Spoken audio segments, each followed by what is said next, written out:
one of the most respected figures in the industry, DJ, producer, artist, record label manager, A&R. The list goes on. Yeah.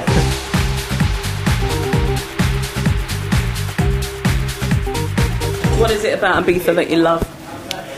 Well, I think it'd be easier to say what it is that I don't love about it, because there isn't really that much that I don't love about it.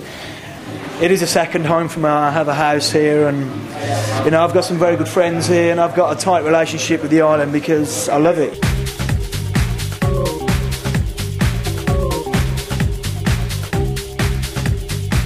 You've got the really strong relationship with space, doing your Viva night here and residencies here. Do you want to talk a bit about that? Well, I mean, you know, this is... I've never played, you know, I've never been a resident at any other club as long as I have at Space, and I just consider myself very lucky, you know, things turned out the way they did, because for me, Space is the best club on the island.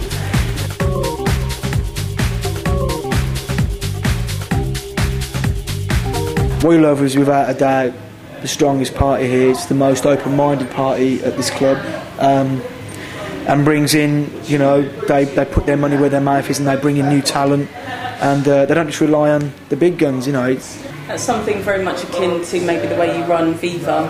You bring up new talent. Yeah, it's important, yeah. Well, yeah, it is about taking risks, but the way I see it with my label is I don't mind losing a little bit of my money running the label by supporting new acts and new talent and music that won't cross over commercially. But I don't mind doing that because I've taken enough money out of the industry. It shouldn't be a problem putting some back in.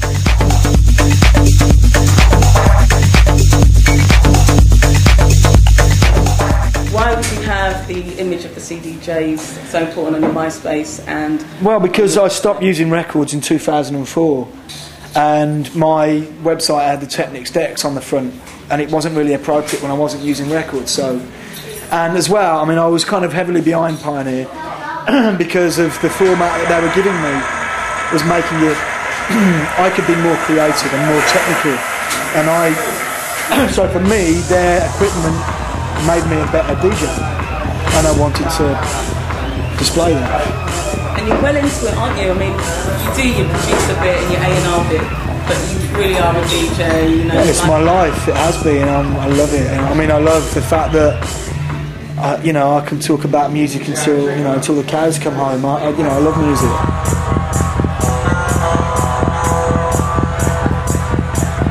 And also, I've just found out that you've developed this kind of hardback CD. That's right. Well, cover? I'll be completely honest with you. Is that quite nerdy? Is that quite a nerdy thing to do? You see, it is nerdy, but that's kind of like when I was using CDs, the first process that I found really difficult to get around was going through CDs in a wallet. I just couldn't get my head around it. It just felt like I just couldn't access my music quick enough.